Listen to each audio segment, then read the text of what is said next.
Since he got elected, it's been one damn thing after another.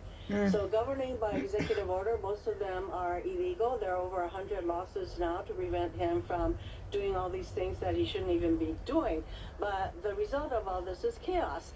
And when we talk about chaos, it actually impacts real life people. Maybe Trump and his billionaire buddies can withstand all of this chaos that they have put into our communities, into our country, but real life people can't.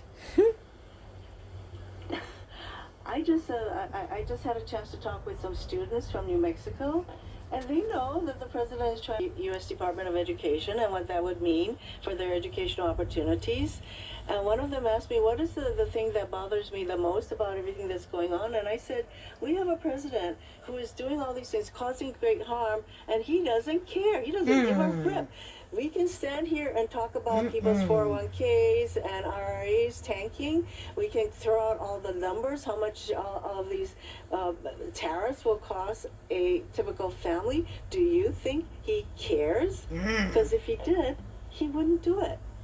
He doesn't give a rip. See, that is the thing that has to sink in with the American people. This is like he's throwing the dice. It's a crapshoot to him.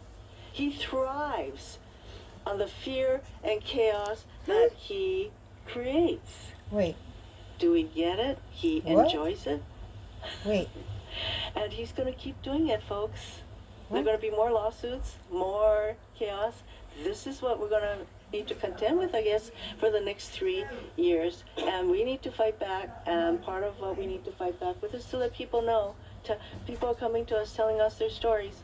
And we just heard, by the way, food insecurity is on the rise in our country because these tariffs are causing prices to go up. In anticipation, people are raising prices. And we heard this morning from the head of the National Grocers Association. This is an organization that represents a lot of the smaller grocery stores. And he said that the tariffs are causing prices to go up. And how is that going to impact families? Trump and his buddies don't give a rip about all of this, but in real life, people are having a hard time. And if you are on a fixed income, you think that grocery prices going up is not going to increase your food insecurity. So all of this is happening, and the chaos continues. So what I say to all the groups who are coming to our offices is that we each have a responsibility to fight back against this cruel bully. That is what Trump is. He is a cruel bully, and I'm waiting for the Republicans to stand up to this cruel bully. Each one of us has a voice. We need to use it to stand up. The law firms, the universities that are supposed to be the exemplar of our democracy and all of that, everybody needs to stand up, and because Trump loves the fact that people bow to his cruelties.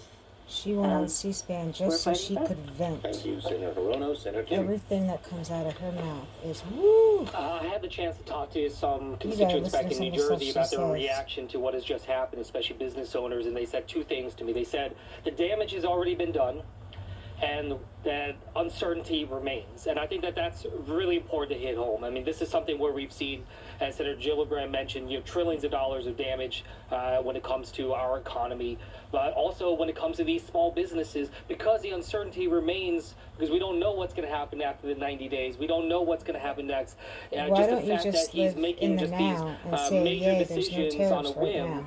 And go on. It's going to continue to affect the prices that small Because businesses in particular are going to be paying. Because they're saying just the prospect of additional tariffs down the road, whether it's 90 days or not, is going to keep their prices up.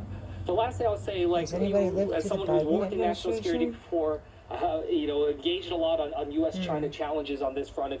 If Trump is continuing to try to keep the pressure on Trump, he's doing it in the wrong way. If we're trying to take on and think about economic tools when it comes to tariffs, the best way would have been to be able to do it in a multilateral way, to work alongside other countries to join us in